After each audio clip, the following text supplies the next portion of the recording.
Hello friends, நம்ம தலையோட விடாமுயற்சி படம் தீபாவளிக்கு தான் ரிலீஸ் ஆக போகுது அப்படிங்கிற மாதிரி இப்போவும் கன்ஃபார்ம் பண்ணியிருக்காங்க. அது என்ன அப்படிங்கிறத இந்த வீடியோவில் டீட்டெயிலாக பார்க்கலாம். இந்த விடாமுயற்சி ஷூட்டிங் பற்றி பார்த்தோம்னா, இப்போ ஸ்பெயினில் ஒரு சாங் ஷூட் பண்ணிட்டு இருக்காங்க அப்படிங்கிறது நம்ம எல்லாத்துக்குமே தெரிஞ்ச ஒரு விஷயம் தான். அஜித் சாருமே அங்கே தான் இருக்காரு அப்படிங்கிறது நம்ம எல்லாத்துக்குமே தெரிஞ்ச ஒரு விஷயம் தான். அந்த ஒரு சாங்கை மட்டும் முடிச்சுட்டா இந்த படத்தோட மொத்த ஒர்க்குமே முடிஞ்சிடும் அப்படிங்கிற மாதிரி சொல்லப்படுது.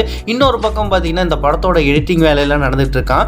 இந்த படத்தோட அதாவது இந்த சாங் ஷூட் பண்ணிட்டு இருக்காங்க இல்லையா, அந்த சாங்கை மட்டும் பார்த்தீங்கன்னா படத்தில் ஆட் பண்ணிட்டா மொத்த ஒர்க்கும் முடிஞ்சிடும் அப்படிங்கிற மாதிரி இப்போதைக்கு சொல்லியிருக்காங்க. ஸ்பெயின்ல இந்த ஒரு சாங்கை முடிச்சுட்டு பார்த்தீங்கன்னா நம்ம அஜித் சாரோட டப்பிங் ஒர்க்லாம் ஸ்டார்ட் பண்ணிடுவாங்க அப்படிங்கிற மாதிரி இப்போதைக்கு சொல்லப்படுது. இன்னொரு பக்கம் பார்த்தீங்கன்னா இந்த படம் வேற லெவலில் ஆக்ஷன் சீக்வன்ஸ்லாம் நிறையவே இருக்கு அப்படிங்கிற மாதிரி சொல்லப்படுது.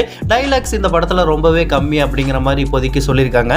அதனாலேயே கூட இந்த படத்தோட டப்பிங் ஒர்க்லாம் ஸ்பீடாக முடிஞ்சிடும் அப்படிங்கிற மாதிரி இப்போதைக்கு சொல்லப்படுது. ஆர்கே சுரேஷ் சார் என்ன சொல்லியிருக்காரு அப்படின்னு பார்த்தீங்கன்னா, அவரோட ட்விட்டர் பேஜில் விடாமுயற்சி போஸ்டரை ஷேர் பண்ணி தீபாவளிக்கு ரிலீஸ் அப்படிங்கிற மாதிரி ஒரு ஹேஷ்டேக்கை கொடுத்துருக்காரு. அது பார்த்தீங்கன்னா இப்போ சோசியல் மீடியாவில் செம்ம வைரலாக போயிட்டு இருக்கு அப்படின்னு தான் சொல்லியாகணும். இவர் பார்த்தீங்கன்னா நம்ம தலையோட பிக் ஃபேன் அப்படிங்கிறது நம்ம எல்லாத்துக்குமே தெரிஞ்ச ஒரு விஷயம் தான். இவர் நடிச்ச ஒரு படம் தான் பில்லா பாண்டி. அந்த ஒரு படத்தில் பார்த்தீங்கன்னா தலை ரெஃபரன்ஸ் நிறையவே இருக்கும் அப்படிங்கிறது நம்ம எல்லாத்துக்குமே தெரிஞ்ச ஒரு விஷயம் தான். இந்த ஒரு விஷயத்தை கேட்டதுக்கப்புறம், அதாவது இந்த தீபாவளிக்கு தான் விடாமுயற்சி படம் ரிலீஸ் ஆக போகுது அப்படிங்கிற மாதிரி அவரே அஃபீஷியலாக சொன்னதுக்கப்புறம் நம்ம தலை ரசிகர்கள் செம்மையாக கொண்டாடிட்டு வராங்க அப்படின்னு தான் சொல்லியாகணும். ஓகே நண்பா, நீங்கள் யாரெல்லாம் அந்த விடாமுயற்சி படத்துக்காக ஈகராக வெயிட் பண்ணுறீங்க அப்படிங்கிறத கமெண்ட் பாக்ஸில் கமெண்ட் பண்ணுங்க. இந்த மாதிரி அஜித் சார் அப்டேட்லாம் தெரிஞ்சுக்க நம்ம ஏகே சினிமா சேனலில் லைக், ஷேர், சப்ஸ்கிரைப் பண்ணி சப்போர்ட் பண்ணுங்க.